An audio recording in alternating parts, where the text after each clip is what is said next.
I mean, I just kind of told Trey that you're gonna just try and do other things. Like I stop thinking about your scoring or your shot or whether you think you should have got to the free throw line, you didn't get there. Focus on defending, focus on being an assist guy. All the other things that you need to do as a basketball player. And he is he's been a complete player for us statistically. His assist totals, his rebounding numbers, all those things say that. So it was a matter of time. It was and he had a solid game and did everything we could have asked for him against Cal, and just I know he'll move forward and get better off that. How much of a difference does Vitaly make in this spring? Well, I mean, it's for now. This is the direction we're going, and he.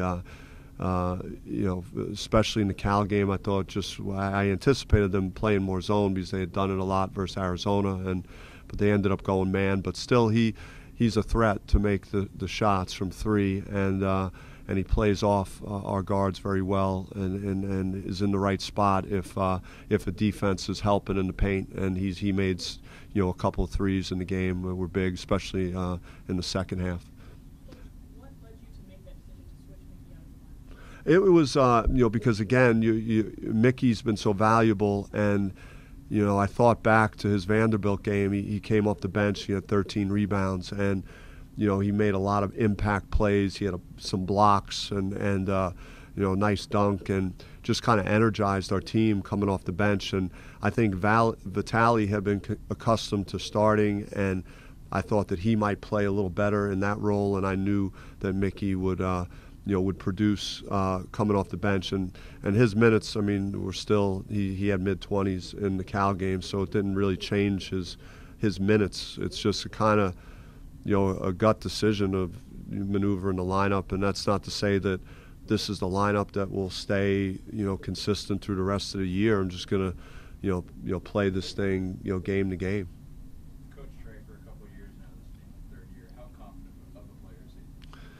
Yeah, I mean, Trey is he believes in himself. He's got he knows his skill level, and he's put the work in. He trusts the work, and he's produced for years. I mean, he's had great numbers here, each year improving year to year in all our big games. I've talked about this season, Kansas and Xavier and Arizona. He's delivered 29, 31, and 40. I mean, all those numbers kind of speak for himself. So he's very confident, and we're confident in him.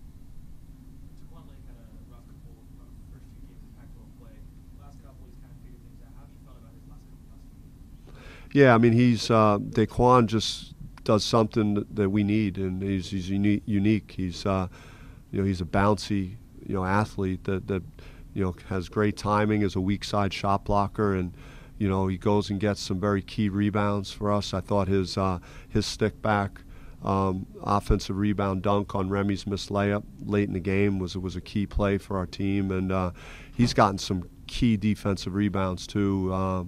He went up and got one at the end of our Cal game. He jumped. I don't know how high he jumped, but he had to be at least a foot over the rim getting that rebound. So he adds an athletic dimension to our front court that we need.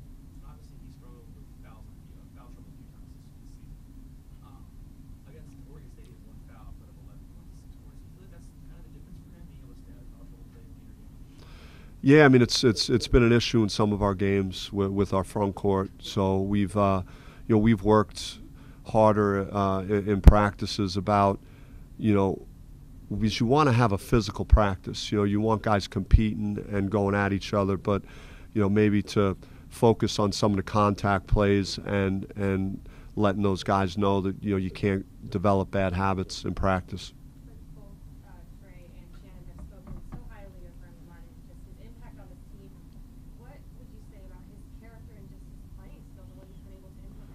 Yeah, I mean, Remy is fearless. Remy is one of those guys that just thinks he's the best player on the court, no matter who's out there, and he's just got unbelievable self-confidence. But he's very team-oriented, so it's not in a negative way where he thinks it's about him. Like, he's just trying to make all the plays that he can make, to win. It's very unselfish how he picks up the basketball in our defense and just gets that whole thing started. He had a great play in the first half, getting an offensive foul on a Cal player just because he just didn't want to pressure him anymore. And so he generates plays like that we take notice of, in addition to just clutch plays. Like he made a great pass, a great push and kick out pass to Shannon for a 3 against Cal, and he hit one in the corner himself and had a great drive to the basket for another layup. So just trying to find minutes for Remy to get him out on the floor. Is he playing beyond his maturity, but you say beyond his years even? I mean, again, he played great competition in high school. He always played against elite competition, been in big games. So, when you push yourself like that, then this doesn't maybe feel too big for him. I mean, I never felt like he was overwhelmed in any of the moments that we've had with him out on the floor. Were you pleased with Trey's energy the past few games, despite the way he was shooting and doing all the other things for you? Yeah, I mean, it's very difficult when you've played at such a high level and you have such high standards for yourself. And that's what Trey was battling some, is just everything that he had accomplished and trying to sustain that. And but he pushed through it, and he wanted it bad. And he understood that by him maybe not quite playing at the level he's capable of, that was impacting us winning and losing games, which I think to him was more important than his own individual stuff. You haven't been getting free throw line quite as much in league games.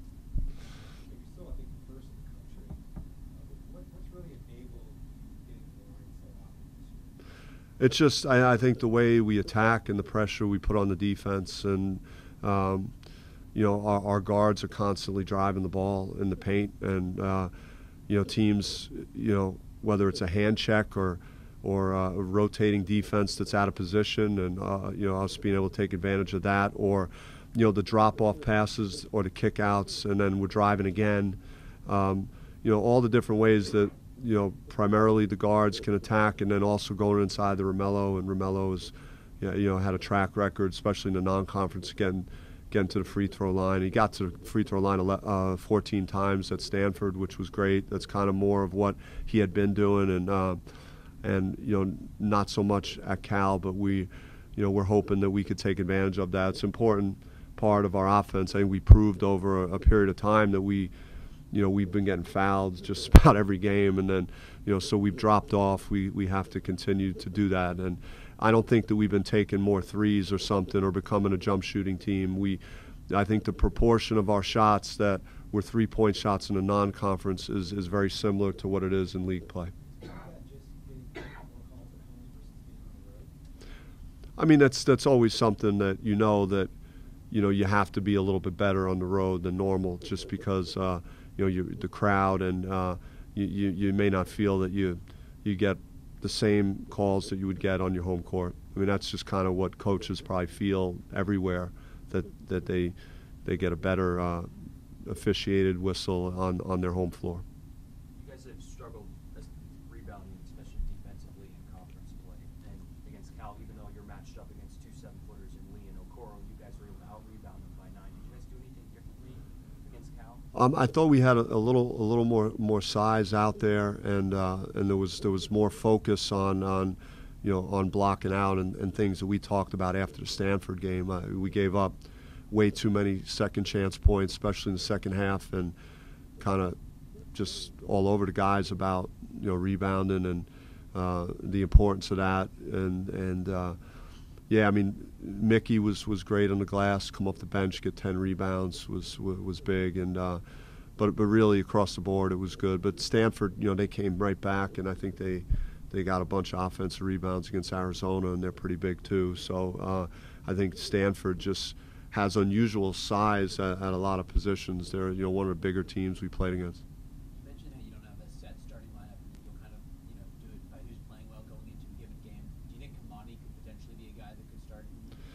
I mean, it's too early to tell on that. And again, he's got such a bright future here, and he's gonna continue to develop and make an impact. And is happy with his first half minutes, and and how he played, came right in and contributed, and I think that's going to be his role in the short term, and then we'll just see, how everything progresses. And then you played two big men at some points in the Cal game with Romello and Duquan. Do you see more of that going forward potentially? I mean, I think I got away from that some, and I'd like to have that combination out there, particularly when we've generated a lead and we need to, we need to make sure we take care of the backboard and teams trying to drive in the paint, and having two guys like that that can challenge shots and rebound. That's kind of how you get stops. So I would anticipate seeing those guys together some as we go forward. Coach, you guys are still one of the top teams in the country. Is that energy and kind of hype that was prevalent before, is that still resonating on the court? I mean, I think that we were on to something in the Cal game, and just not only the rebounding was better in defense, but just our ball movement and the extra passes and the driving kicks and things that we were doing offensively early in the season that we didn't maybe do quite as well early in Pac-12 play. But if you just look everywhere, there have been teams that were ranked as high as us that have gone through tough stretches. There are examples every day that it's happening. Teams that are in the top 5 that'll lose 2 in a row, 3 out of 4. And that's just a part of a season, going through some tough stretches and and figuring out how to get going again. Coach, you have to balance foul trouble and fatigue with Duquan and Romello close together. How do you reconcile that in your mind? Well, I think actually interior defense-wise that they would help each other more and be less likely to get in foul trouble if they were together, just because of Romello's physicality and then Lake's athleticism. So if you did play against two traditional bigs in there, that they throw the ball inside, and Romello is going to hold his ground very well in position defense, and then you have Lake coming over, as a late shot blocker. It just gives you a better chance to maybe avoid those situations. Now we like to use our 4-man in different ways too. So having Mickey at the 4, having Vitali at the 4, even Kamani, it gives us different looks for a game. So I just like having the flexibility of being able to have those different combinations. Yep. Coach, how much of the team's overall struggles in the last month have to do with confidence or maybe lack of confidence, and how much of it has to do with teams adjusting to your style? I mean, it's probably some. I mean, these coaches are pretty good in the conference, and they've seen our players with more frequency than non-conference opponents, and we've run a lot of things on offense that we didn't really do last year, and we did some things we did last year. But so I think it's maybe some of teams just understanding what our guys are trying to do, and maybe having a good game plan for that. We also went through some stretches where we just didn't have enough guys playing well at one time, and we just have to get back to being more balanced, kind of like we were at Cal, where we had a bunch of guys contributing, and the ball was moving around very well, and if we do those things on offense, I think we'll be fine. Coach, playing Utah the second time around, what challenges does that pose, just because you already played them once? Yeah, it was a hard-fought game, a very, very physical game. It was the longest game in the history of college basketball, I think. No, it was he does a great job, and they're a team that again has a good inside game, with Collette and Rawson's coming off a 6-3 game for him, and Bibbins was a problem for us in the first game. Really got everybody in foul trouble with his penetration ability. So I don't really look at it like, hey, we played them, and I think each game is really its own, and I just concentrating on where my team is at right now, and what we just did at Cal, and how we could build on that and attack this week the best we can. When you took the job here, did you ever, Trey Holder then, did you ever envision that he would be where he is now, mid-season All-American awards and being on other watch lists? Initially, I mean, it's just hard to project that out, but it's also, once you get to know someone and you see like the qualities that he has and the work ethic and the type of kid that he is, and what basketball means to him, and then you start seeing him just how he's able to maneuver, in a ball screen and the feel that he has. It's hard to teach a guard, the feel for the game that he has once he gets in the lane.